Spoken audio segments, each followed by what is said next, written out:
Relative calm in Israel and the occupied territories after intense violence in the wake of police raids on a Jerusalem mosque. What happens now? Hello, I'm Anand Naidu, and this is The Heat.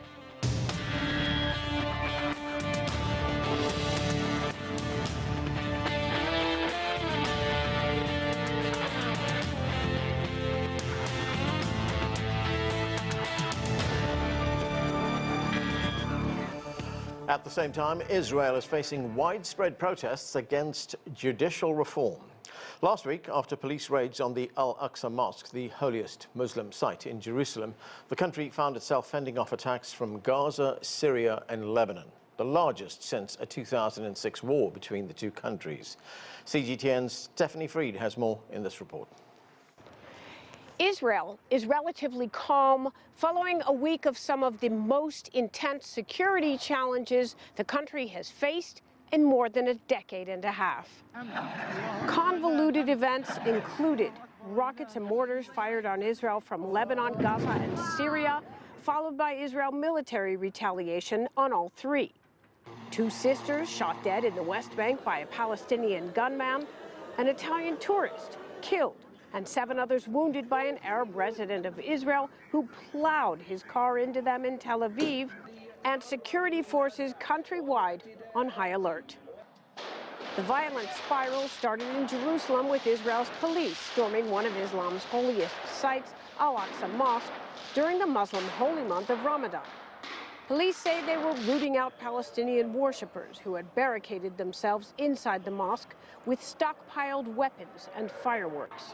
These brutal scenes went viral, prompting international condemnation and the rocket and mortar fire on Israel from Hamas and Palestinian militants vowing to protect al-Aqsa. Although the Lebanon-based Iranian-backed Hezbollah didn't claim responsibility for the launches, a meeting this week in Beirut between faction leader Hassan Nasrallah and Hamas leader Ismail Haniyeh signals collaboration. That collaboration is fueling speculation that Israel's regional foes are weighing a multi-front assault based on assessments of Israel's vulnerability. Vulnerability due to nationwide months-long anti-government demonstrations that hit crisis mode in March, when military reservists joined the protest movement by refusing to show up for training sessions. Israel's current government is its most right-wing in the country's 75-year history. Government ministers encouraging Israelis to enter the al-Aqsa compound during the Muslim holy month is what prompted Palestinian worshippers to barricade inside the mosque. With about a week of Ramadan remaining, tension over another potential violent surge remains. Stephanie Fried, CGTN, the Israeli-occupied West Bank. There is much to talk about. Let's get to our panel. Abdul Bari Atwan is the editor-in-chief of Hayom, an Arab news and opinion website. Amotz Asa-El is a fellow at the Shalom Hartman Institute and a senior commentator with the Jerusalem Post. Also with us is Khalil Jahshan. He is the executive director of the Arab Center right here in Washington, D.C. And Ariel Kahana is the senior diplomatic commentator with the Israeli newspaper Israel-Hayom. Thank you, everyone, for being with us. Ariel, let me start with you. As our reporter told us, relative calm after weeks of intense violence, and according to the most recent figures we have, up to 80 Palestinians have been killed by Israeli forces just this year, 2023, and at least 20 Israelis, and this includes tourists, have been killed as well. And I should add that our reporter talked about the two sisters who were killed. Their mother has also succumbed to her injuries, and she has died as well. But what can you tell us about this latest spate of violence, especially the attacks from Lebanon, Gaza, and Syria, and the continuing attacks on Palestinians? Hello, Anand, and thanks for having me. So yes, as you said, the last update here in Israel is that the mother of those 2 girls that were murdered 2 days ago, she passed away today. Of course, it was a terror attack by a terrorist from the Palestinian people. He was not, or they were not catched yet by Israel forces. But I think we should emphasize what happened here. We are talking about a family that went to a trip during the holidays. It's holidays time here in Israel. And those murderers attacked a car with 3 women, mother and 2 children, and killed them. I think it's unbearable from any aspect. We're talking about civilians, of course.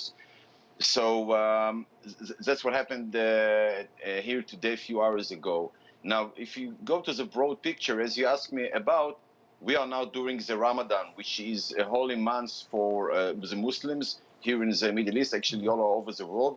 For some reason, which I can't understand, this month here in Israel became a month of violence from Arabs, from Palestinians against Jews. I don't know why.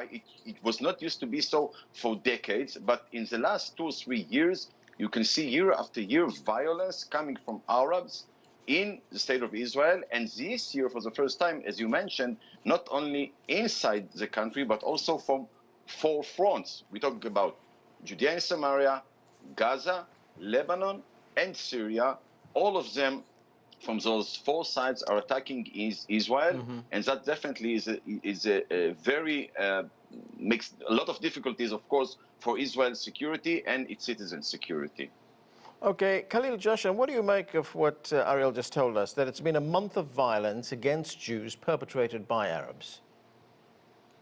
I don't know where Ariel has been hiding for the past 56 years, but what's happening is neither surprising nor sudden. We have seen this movie before. It's happening in a political context. It's happening because there is occupation, a protracted military occupation by Israel over Palestine that has been in existence for, as I said, for more than 56 years now.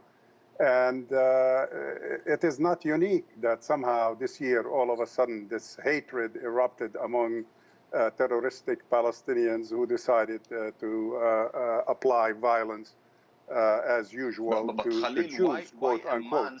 They are people who live under Israeli occupation. Why it and became a month? One moment, Ariel. resisting One moment, Ariel. that occupation. Khalil, let me ask you about this. We had that police raid on the al-Aqsa mosque. Worshippers, some of them who were sleeping, were attacked. The Israelis say that they were going after what they called masked agitators who were inside the mosque.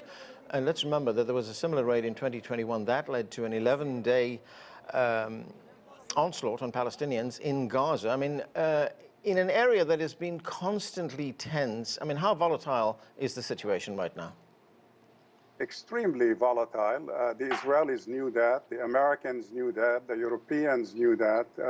All parties have been urging calm and quiet in the region. 2 meetings have taken place to try to avoid such escalation, one in Aqaba, Jordan, another one in Sharm el-Sheikh in Egypt. Agreements were reached, but apparently this Israeli government decided not to pay a damn about these agreements, as we have witnessed in the past, and decided to escalate.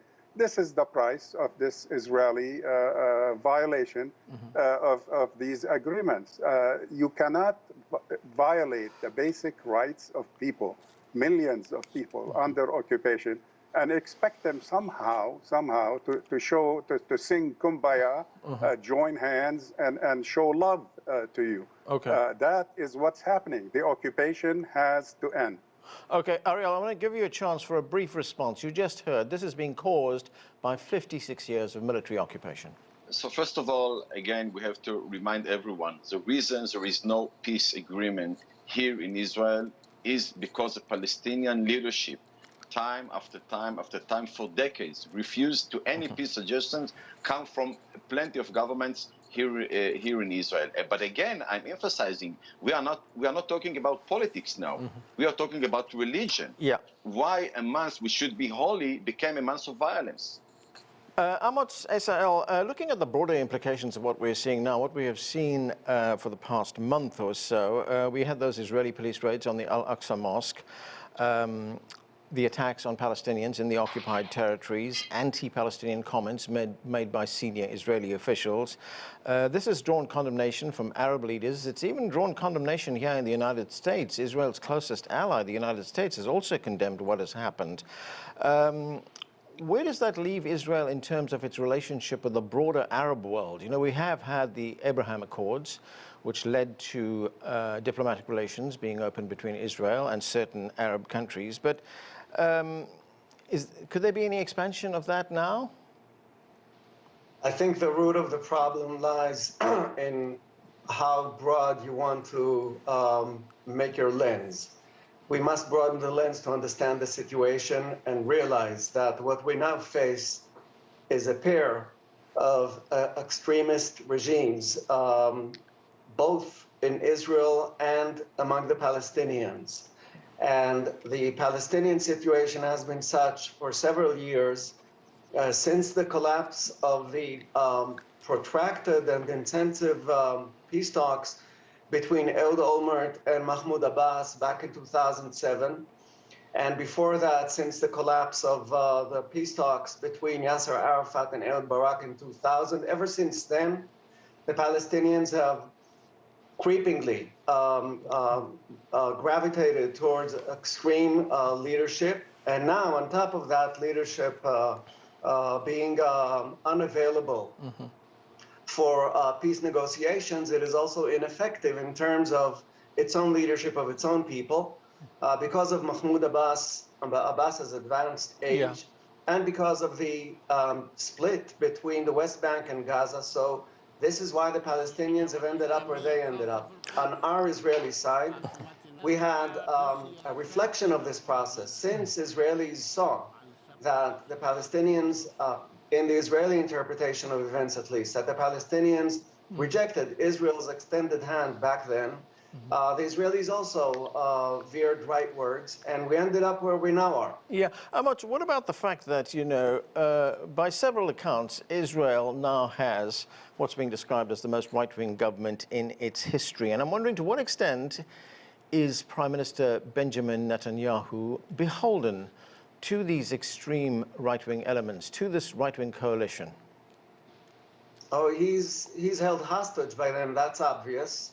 The only question is, to what extent is he a willing hostage, or is he a grudging hostage?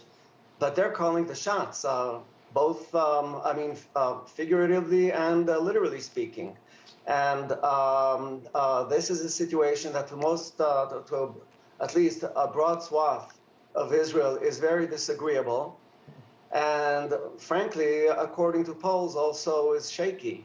But there's no election scheduled for the near future. So this is the situation we face. Now, you asked me before that about the broader Arab world. I think that what we've seen there, the transition we've seen there in recent years is clear. The Arab world, broadly speaking, is getting tired of the Arab-Israeli conflict. We've seen that from Morocco in the west to Bahrain in the east, through the Emirates and Egypt, of course, and other places, even Sudan. Yeah. And they clearly would like to see, on both sides of this conflict, leaders who would be seeking jointly some kind of rapprochement and a willingness to go back to their own people and speak the language of peace. Yeah. At the moment, this is not what you have on either side of the situation.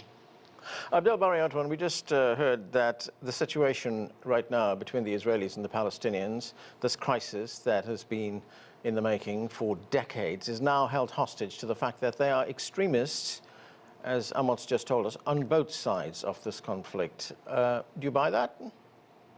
No, actually, if you go back to the history, I'm surprised, saying that the holy month of Ramadan is the month of actually killing and attacking. When you have a prayer on the mosque, the third holiest mosque on the Muslim world, when you see the Israeli armies beating them up and actually dismissing them in a brutal way and arresting 500 of them, how can you say that, the holy month of Ramadan is the month of violence? This is one point.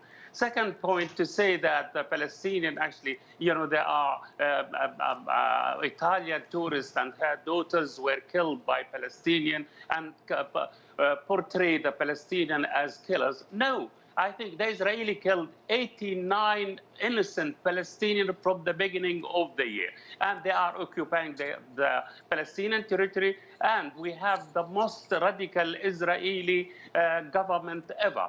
And their motto is to kill the Palestinian and kick them out of the West Bank and other Palestinian land. So I believe to say that the Palestinians don't have leadership, this is absolutely nonsense. You know, if there is a leadership, who weakened this leadership? This Mahmoud Abbas actually gave the Israeli more than what they want. He coordinates security with them, protecting the settlers, and actually he has been talking to the Israeli for 30 years in order to apply Oslo agreements, which was signed in the White House. So, you know, to blame the Palestinian and not the occupier, I think this is unfair. Okay, Abdul Bari Atwan, you made reference there a moment ago to the murder of the two sisters and their mother.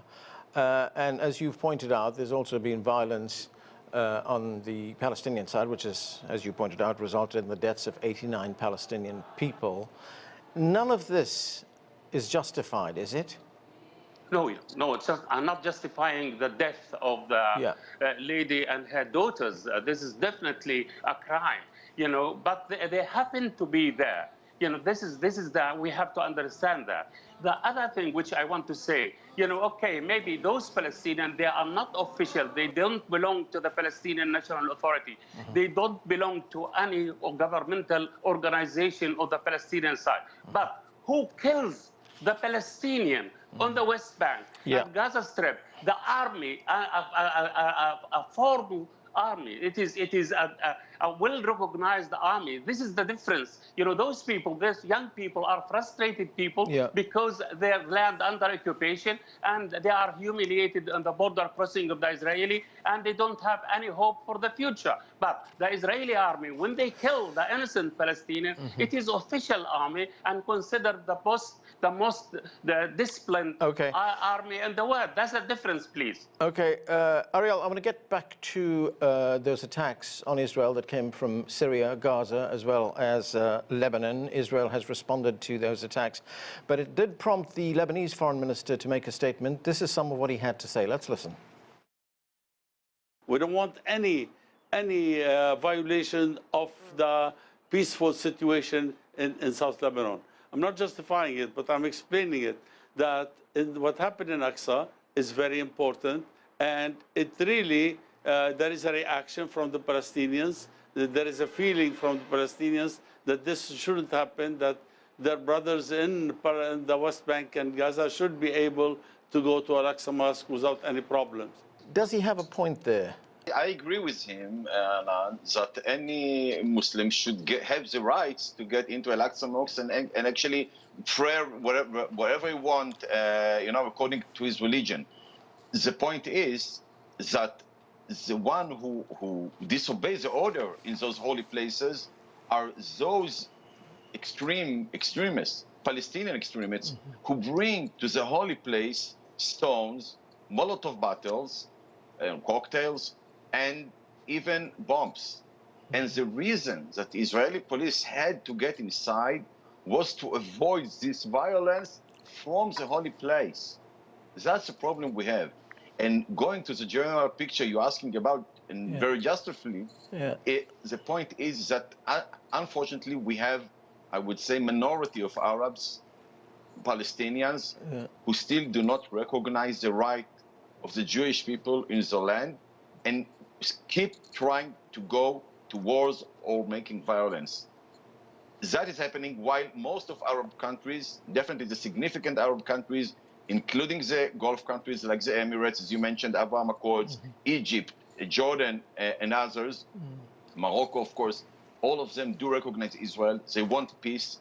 They understood many years ago that the Palestinians are the ones who are not looking for it. And I do hope, I must tell you, I do hope my neighbors, Palestinian neighbors, and their leadership will recognize their responsibility to stop the war. And maybe, if I may, Anan, one important point, and that is all the 89 Palestinians you mentioned, most of them, not everyone, but most of them are terrorists. They should have been taken by the Palestinian Authority. That is the point of Oslo Accords. The Palestinian Authority is very weak. It's not doing the job. And that's the reason why Israeli soldiers have to get in and avoid those terror attacks, because otherwise we will have much other Israelis killed. That's the point. Khalil, Jahshan, what is your response to that? I mean, the Israeli explanation for what has happened is that, as we just heard, the 89 Palestinians who've been killed since the beginning of this year were terrorists. And, you know, we also heard that the raid on the al-Aqsa mosque was carried out to prevent terrorist attacks on Israel, that there were terrorists in the mosque at the time. Look, this conflict has been going on most of my life, 75 years of the same mentality here, demonizing the other side. When you say most people on the other side are terrorists, that means that they don't have rights. You negate their very political existence. And that has been admittedly declared by members of the current cabinet. There is no such thing as Palestinians. Well, who in the hell has Israel been fighting for the past 75 years? Ghosts? They have been fighting a people known as the Palestinian people. Millions of Palestinians exist around the Middle East and around the world who have basic rights, and they are seeking to implement these and win these basic rights, including the right to self-determination, and have a state of their own. And to simply dismiss them as terrorists and violence bound, doesn't make sense, and did not help Israel get anywhere. I don't think that's what Ariel said, and Ariel was not discussing. One moment, Ariel. I will get to you. I will get to you, Khalil, Jahshan.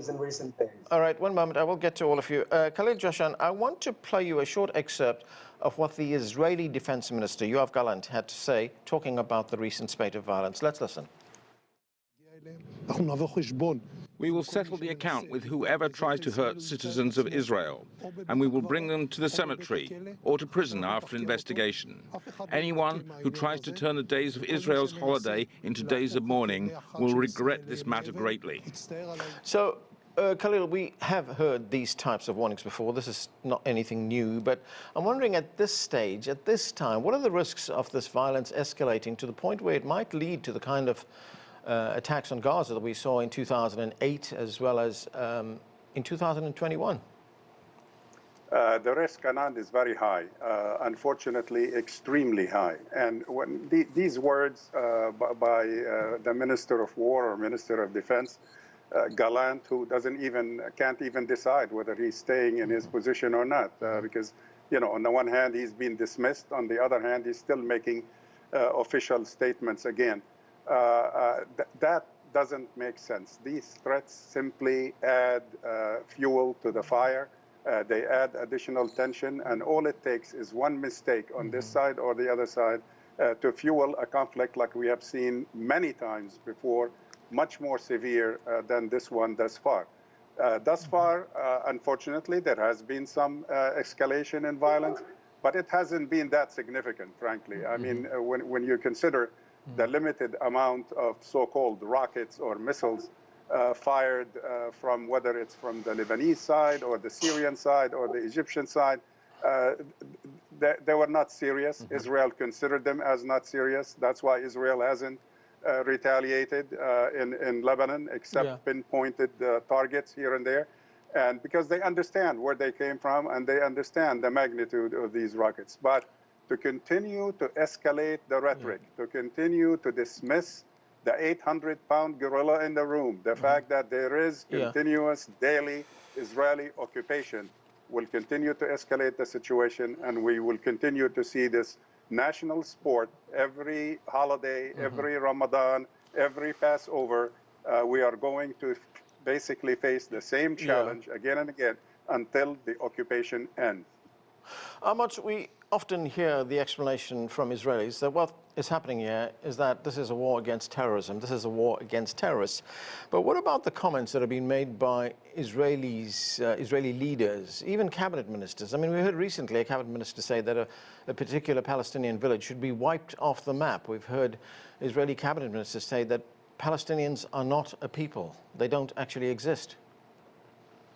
Well, what can I say? I did not vote for these people. And I mean, despite myself being a journalist, my views are well known because I'm an opinion writer. And I've been such for nearly 30 years. So the evolution of my writing is also well known. I supported the Oslo Accords and the Oslo vision. And I did believe then, and I still believe now in the concept and the vision of the two-state solution.